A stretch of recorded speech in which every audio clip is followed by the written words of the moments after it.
Assalamualaikum warahmatullahi wabarakatuh. Innal hamdalillah nahmaduhu wa nasta'inuhu wa nastaghfiruh wa natubu ilaihi wa na'udzu billahi min syururi anfusina wa min sayyiati a'malina. Man yahdihillahu fala mudilla lahu wa man yudlil fala hadiyalah. Asyhadu an la ilaha illallah wahdahu la syarika lah wa asyhadu anna Muhammadan abduhu wa rasuluh la nabiyya wa la rasula ba'da. Allahumma salli wa sallim wa barik ala nabiyyina Muhammadin wa ala alihi wa ashabihi wa man tabi'ahum bi ihsan ila yaumil qiyamah ma ba'd. Jamaah salat maghrib dan insyaallah isya Masjid Syuhada yang semoga semua senantiasa curahkan rahmat hidayah dari Allah Subhanahu wa taala, dan semoga kita semua selalu mengharapkan dalam setiap aktivitas kita keridhaan dan kasih Allah Subhanahu wa taala. Pertama, sebagai hamba Allah yang beriman, mari kita kembali bersyukur kepada Allah dan mari untuk tidak pernah bosan-bosannya selalu meningkatkan rasa syukur kita kepada Allah Subhanahu wa taala. Karena Allah Subhanahu wa taala juga tidak pernah bosan-bosannya mencurai kita rahmatnya. Allah tidak pernah bosan-bosannya melimpah curahkan rahmatnya kepada kita semua, bahkan kepada seluruh makhluknya. Ahli taat ke dia, ahli maksiat ke dia, beriman ke dia, kufur kita, Allah Subhanahu wa taala selalu mencurahi rahmatnya. Tapi kita tidak sampai di situ, kita juga berupaya agar kelak nanti di akhirat kita termasuk hambanya yang mendapatkan rahimnya Allah Subhanahu wa taala. Karena sebagian ulama atau mayoritas mufassir membedakan Ar-Rahman dan Ar-Rahim yang selalu kita baca itu, bahwa Rahmannya Allah itu untuk seluruh makhluknya, sementara Rahimnya hanya hamba-hamba yang beriman yang dikasihi oleh Allah Subhanahu wa taala. Yang kedua, tentu sebagai umat Rasulullah, mari kita selalu menyampaikan salawat dan salam kepada beliau. Allahumma salli ala Muhammad wa ala alihi washabihi. Dengan berselawat kepadanya, insyaallah kelak nanti kita mudah-mudahan diakui sebagai umatnya, dan tentu kita ingin sekali mendapatkan syafaat beliau. Jamaah yang dimuliakan oleh Allah Subhanahu wa taala, kembali kami diberikan amanah untuk memberikan materi pada kajian rutin setiap Jumat malam di Masjid Syuhada ini. Mohon maaf sebelumnya jamaah sekalian, tadi saya sempat ngobrol-ngobrol sebelum saya ke depan, bagaimana nanti ke depan alangkah bagusnya saf kita, barisan kita itu lebih rapi lagi saat pengajian. Saya mohon maaf Pak Sisman, dulu saya ingat betul ayahanda ketika awal-awal saya datang baru pulang dari Banjarmasin ikut liko di sini, itu rapi betul dulu. Bentuknya letter begini. Kalau bisa dikembalikan lagi itu. Kan sesuatu yang baik mestinya kita pertahankan. Dan kalau begini kan kesannya kita tercerai-berai. Walaupun saya yakin bapak-bapak dan ibu mendengarkan, tapi alangkah baiknya kalau kembali kita susun itu. gitu kan. Jadi posisinya pas yang menyampaikan materi di tengah, para mustami'nya seperti ini gitu. Tapi ini masih lumayan lah. Tapi alangkah baiknya kalau memang bisa dimulai, kalau tidak bisa malam ini, malam Sabtu depan lah. Ya, itu hanya sekedar saran saja. Namanya saran boleh ditolak, boleh diterima. Tapi kalau boleh dikembalikan itu, insya Allah itu akan lebih komunikatif, Jamaah pun bisa memandangi, memperhatikan, bisa lebih fokus pemateri ya, yang menyampaikan materi dakwanya. Nah, dan yang menyampaikan juga bisa tengok kanan, tengok kiri, ke depan, ke belakang, ke depan gitu kan. Jadi lebih komunikatif. Jamaah yang dimuliakan Allah Subhanahu wa taala, kajian rutin malam ini lebih kepada perenungan sebenarnya ya. Saya memberi tema karena kajian yang sering saya sampaikan itu sifatnya umum. Jadi tidak kajian secara khusus, misalnya tafsir atau fikih atau hadis. Saya secara umum, sering menyampaikan secara umum. Tema yang saya ingin sampaikan pada kesempatan ini adalah yang disesali manusia di akhirat itu apa gitu. Jadi sebuah tanda tanya. Jadi jamaah sekalian, nanti di akhirat itu tidak ada satu manusia pun yang tidak menyesal. Semua pasti menyesal. Baik itu yang pelaku dosa gitu ya, yang banyak berbuat maksiat ketika di dunia ini, maupun yang ahli taat, yang banyak kebaikannya, itu semua pada nyesal. Ya. Sekali lagi, semua nanti di akhirat akan menyesali. Ya, menyesali amal perbuatannya ketika di dunia gitu. Nah, oleh karena itu, agar kita tidak termasuk orang yang mungkin yang sangat menyesali nanti perbuatan kita di akhirat, alangkah lebih bagusnya kita melakukan tafakkur ya, atau merenung dulu dalam kehidupan kita sehari-hari di dunia ini. Itu sudah menjadi kodratnya ya, manusia itu diuji oleh Allah Subhanahu wa taala. Bahkan hidup ini saja adalah ujian gitu. Ada beberapa hal yang membuat manusia itu tertarik. Bahkan dikatakan dalam surah Ali Imran ayat 14 itu, memang Allah jadikan pada pandangan manusia itu indah, menarik. Zuyyina lin-nasi hubbus syahawat minan nisa wal banin wal qanatir al muqantar minadh dhahab wal fiddah wal khayl al-musawwamah wal an'am wal harth dzalika mata'ul hayatid dunya wallahu 'indahu husnul ma'ab.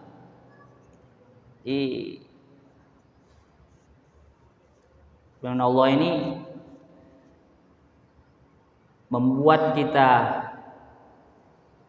semakin jelas gitu ya, bahwa dijadikan indah pada pandangan manusia kecintaan, kecintaan kepada apa-apa yang diinginkan, apa yang diinginkan oleh manusia dan memang itu disukainya. Yang pertama, an-nisa, wanita-wanita, perempuan-perempuan. Ya, kalau kita lawan jenis kan, laki-laki menyukai perempuan, perempuan laki-laki. Kemudian apa lagi? Wal banin, anak-anak. Bisa juga dikatakan pengikut. Harta yang banyak, dari emas, perak, kuda pilihan. Ada yang mengartikan kuda peneliti, kalau tafsir bebasnya ya barang-barang mewah kalau sekarang ini. Binatang-binatang, ternak dan sawaladang dan seterusnya. Nah, itulah kesenangan hidup di dunia kata Allah. Dan di sisi Allah lah tempat kembali yang bagus, yaitu surga. Jamaah sekalian, kecintaan manusia kepada apa-apa yang diinginkan tadi disebutkan dalam ayat ini, inilah yang seringkali nanti di akhirat menjadi penyesalan bagi kita. Makanya nanti di akhirat ada orang menyesal itu bukan karena dia itu tidak kaya. Sekali lagi, bukan karena dia tidak banyak harta. Apa yang dia sesali? Yang dia sesal di akhirat itu karena hartanya itu tidak digunakan untuk di jalan Allah. Dia menyesal karena harta yang banyak itu dia tidak infakkan, tidak sedekahkan, tidak dia bagikan kepada orang-orang yang membutuhkan. Itu yang disesali, bukan karena banyak harta, tidak, tapi karena hartanya tidak diberdayakan. Bukan pula nanti di akhirat orang menyesal bukan karena dia nggak punya mobil mewah, bukan karena dia tidak punya harta yang indah, yang bagus-bagus, yang dia sampai koleksi, harganya sampai ratusan, mungkin bahkan miliaran mungkin ya. Bukan itu yang disesali. Mobil bagus, harga mungkin sampai 1 sampai 2 M. Yang dia sesali kenapa ketika di dunia itu mobil yang bagusnya itu tidak pernah belok ke masjid untuk mengikuti pengajian misalnya, apalagi untuk mengikuti ibadah, sholat 5 waktu. Itu nanti yang disesali di akhirat. Begitu juga orang yang di dunia ini punya rumah yang megah, bahkan seperti istana gitu. Nanti nyesalnya bukan karena dia punya rumah yang bagus dan megah itu, tetapi dia menyesal karena apa? Karena rumah yang bagus, yang indah itu dia tidak semarakkan dengan membaca Al-Quran. Ketika di dunia yang rumahnya bagus itu, yang megah dan luas itu seperti istana itu, dia tidak gunakan, dia tidak semarakkan dengan zikrullah, tidak digunakan untuk sholat-sholat sunnah. Dan kalau dia punya kemampuan, dia menyesal kenapa dia tidak mengangkat atau memelihara anak-anak yatim. Itu nanti yang disesali di akhirat. Demikian juga nanti bisa jadi kita ini suami-suami itu menyesal di akhirat bukan karena kita tidak mencintai istri kita. Tidak. Yang kita sesali apa kira-kira bapak-bapak?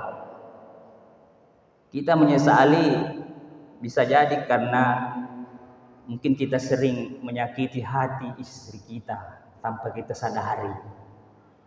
Padahal istri kita itu luar biasa 24 jam. Saya katakan 24 jam dia walaupun tidak pernah digaji. Itu kadang-kadang ucapan kita, perbuatan kita, tindakan kita, menurut kita mungkin tidak apa-apa, tadi bisa jadi dia tersinggung, sakit hati. Yang selama ini selalu bakti kepada kita sebagai suami, dan dia mudah-mudahan dia tulus, ikhlas mendampingi anak-anak kita, mengasuh, membimbing ketika kita pergi mencari nafkah, dia di rumah. Sekali lagi 24 jam. Saya pernah menonton di video itu. Sebenarnya kalau istri kita itu, kalau dia digaji, gaji kita 20 juta semuanya belum cukup untuk menggaji dia. Karena dia tidak pernah stopnya untuk mengasuh mendidik anak kita. Coba kita renungkan. Ketika kita punya anak kecil, siapa yang lebih banyak mengurus anak kita? Ketika dia menangis anak kita, kita mungkin ngorok aja tidur ya. Kebanyakan bapak-bapak begitu. Masuk supaya Ismail. Tapi sekali lagi kita nanti menyesal bukan karena tidak mencintai istri kita, tapi mungkin karena kita ketika di dunia ini seringkali kita tidak sadari menyakiti hatinya. Nah itu, ini makanya saya bilang ini kajian hari malam ini sebagai bahan renungan. Demikian juga di akhirat nanti, kita tidak menyesal bukan karena kita tidak memiliki anak atau punya anak yang punya prestasi yang luar biasa, bukan karena itu. Bisa jadi kita menyesal nanti di akhirat karena kita punya anak tidak tumbuh dan tidak berkembang menjadi anak-anak yang soleh dan soleha. Ada nanti di akhirat itu menyesal seperti itu.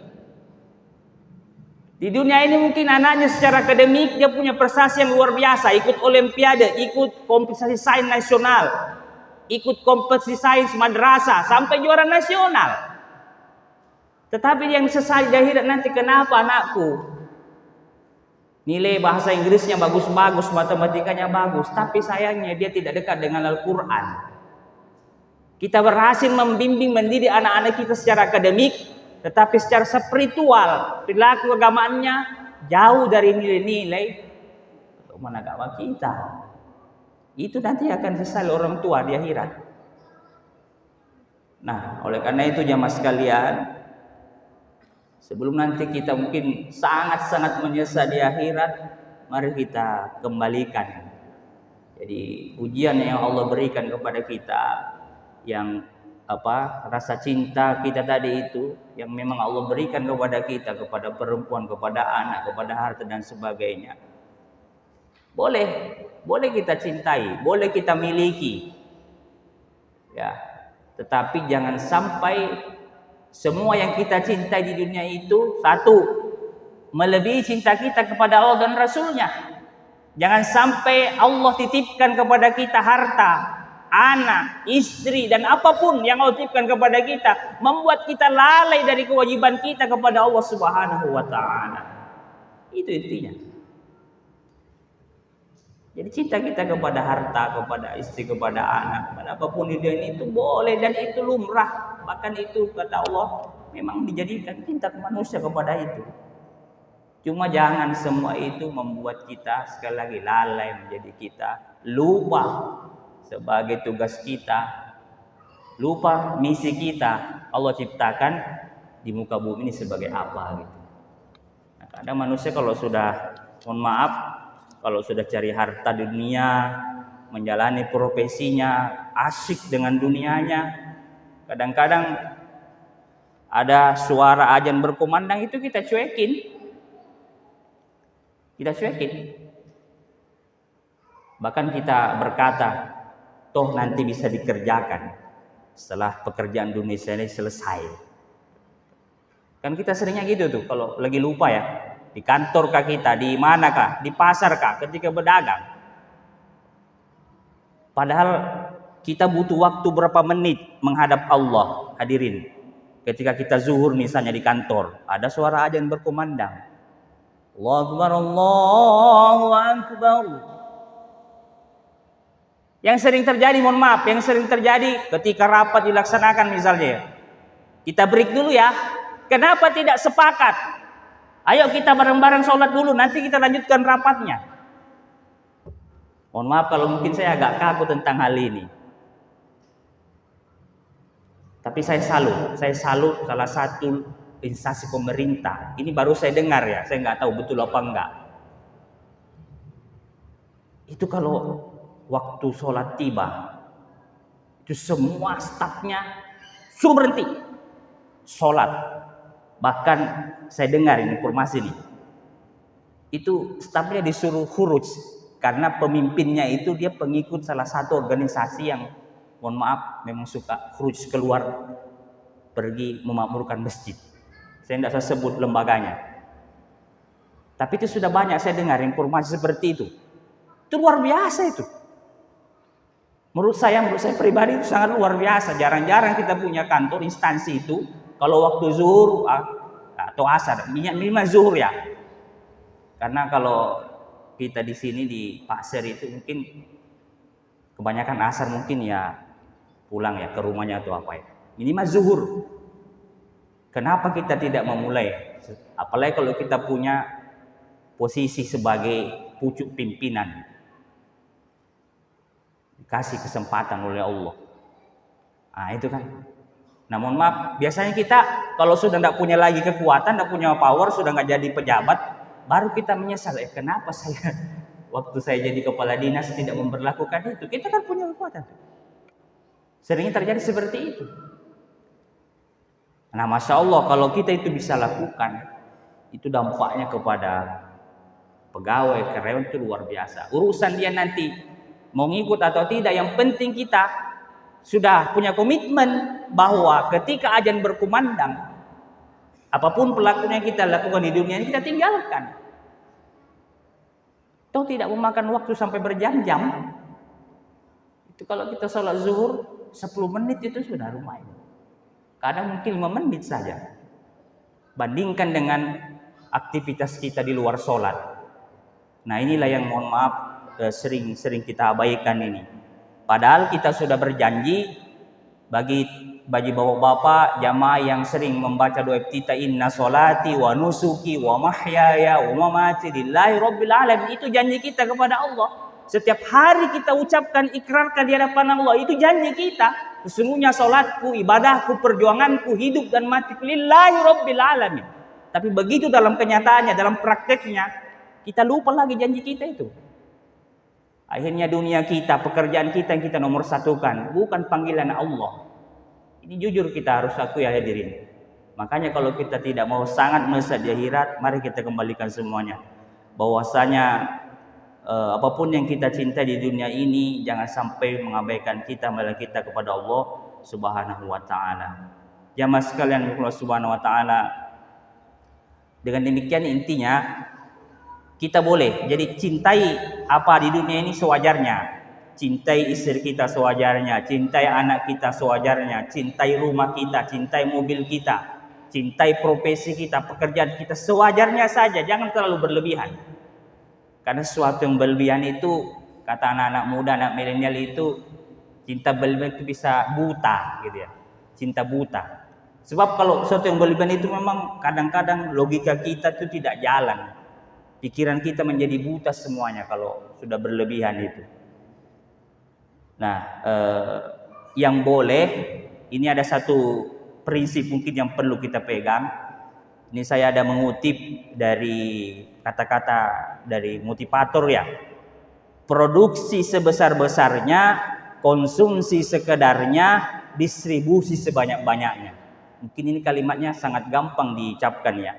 Produksi sebesar-besarnya, konsumsi sekedarnya, distribusi sebanyak-banyaknya. Ini kata-kata motivasi. Dan kalau kita kaitkan dengan kita menjemput rezeki, jadi saya tidak mengucapkan mencari, karena Allah sudah berikan, kita tinggal menjemput. Jadi kalau kita kaitkan dengan rezeki, jemput rezeki Allah seluas-luasnya, gunakan untuk keperluan pribadi, keperluan keluarga, sekedarnya, nafkahkan sebanyak-banyaknya di jalan Allah. Itu kalau kita mau tafsirkan tentang kata-kata motivasi. Nah, itulah sebabnya kenapa Rasulullah SAW pernah bersabda,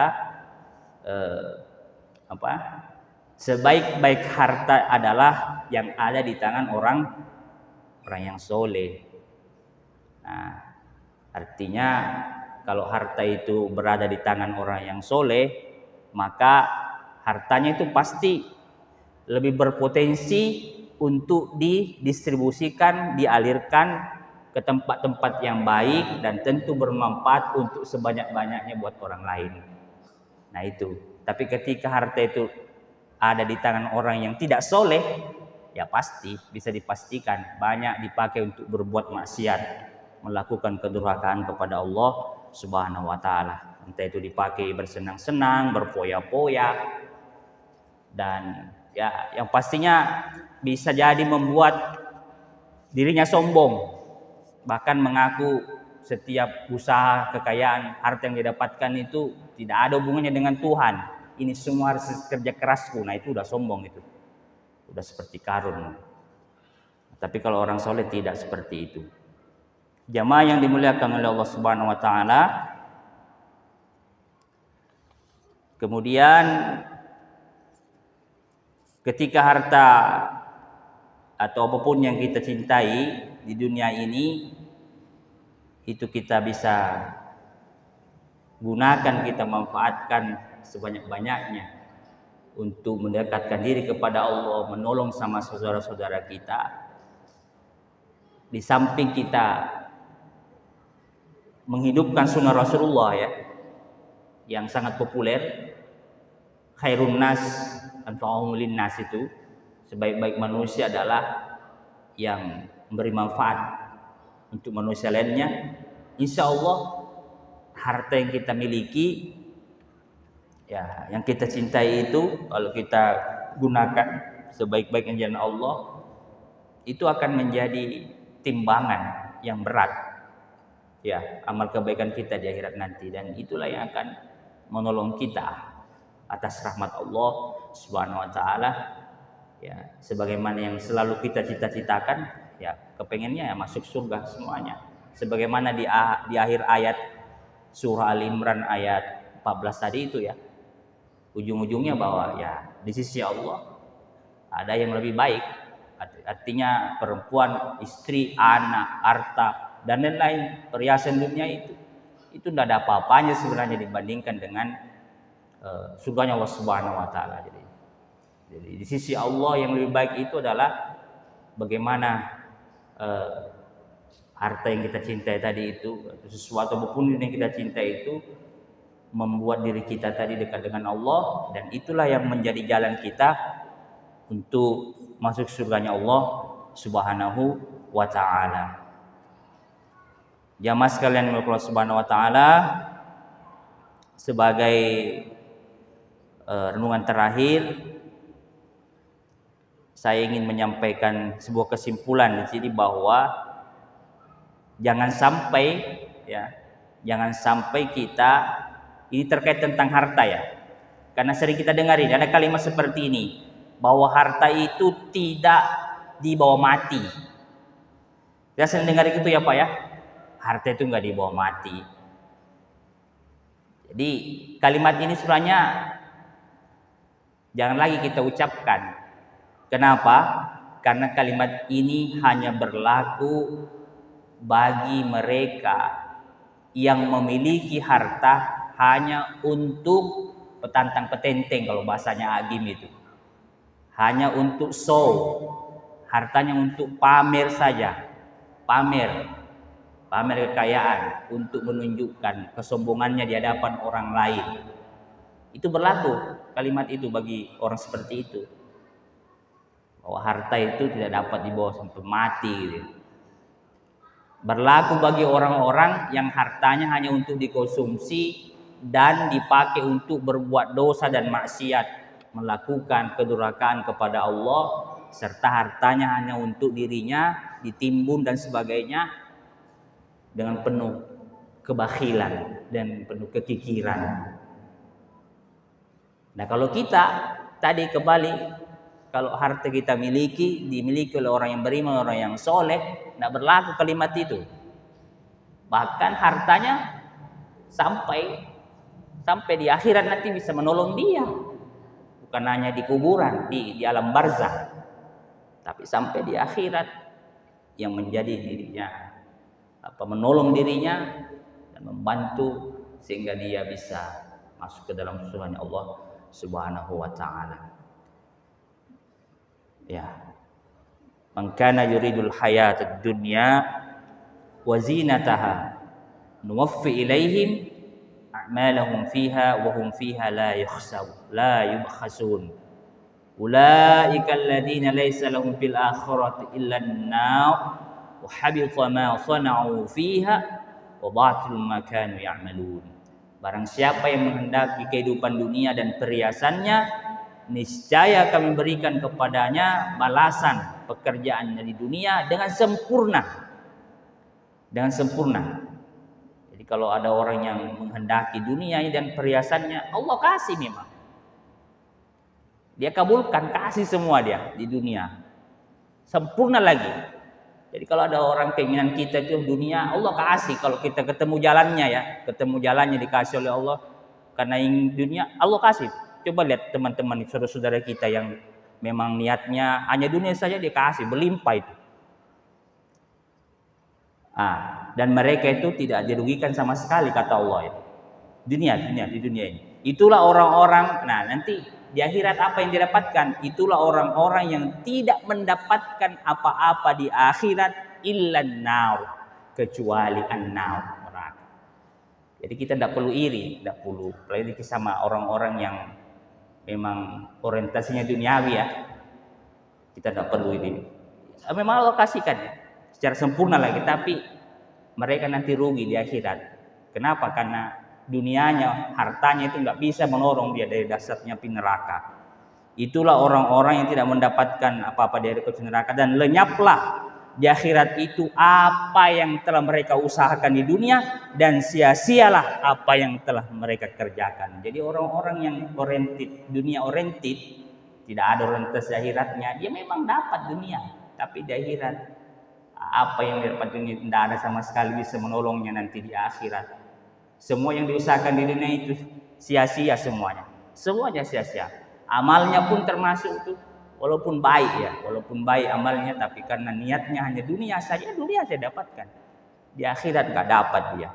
Akhirnya jamaah sekalian Allah Subhanahu wa taala, sekali lagi kita boleh mencintai harta kita, boleh kita mencintai istri kita, cintai yang ibu-ibu, cintai suaminya, cintai anaknya, dan segala perhiasan di dunia ini boleh kita cintai, tetapi sewajarnya saja, jangan berlebih-lebihan. Jadi kesimpulannya itu, jangan sampai apa-apa yang kita cintai di dunia ini membuat diri kita itu jauh dari